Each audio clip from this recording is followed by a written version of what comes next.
湾最近伫电东向天气嘛无介稳定，今仔因为锋面通过，各地拢在落大雨，有10个县市发布大雨特报。气象署嘛预告讲，明仔载会阁有另外一阵的锋面接近，会阁落雨，会阁落到礼拜日，所以民众要爱特别注意。为防止傍晚下豪大雨，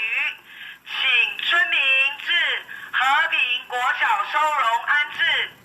花莲秀林和平村的村长透过广播甲村民讲，暗头可能会落大雨，烦恼地动加上大雨，可能致死灾害，请村民到紧急设立地点收容安置。因为花莲地动一直发生，而是阁因为锋面通过出现大雨，10个县市发布大雨特报。那未来1周的天气主要是受到锋面的影响，那偶尔伴随比较强的西南风，所以整体而言天气是比较不稳定的。一旦有对流发展就容易有短延时的强降雨伴随雷击跟强阵风的现象。那花莲避前这个大雨真惊人，内湖科学园区的水公路发生树仔倒去，占用车道。因为是上班的高峰时间，警方随到现场处理，指挥交通塞车的情形，并且通知吊车把树仔调离现场。在28号之前，台湾附近呢都是一个比较不稳定的天气情况。26号，也就是礼拜五这一天呢，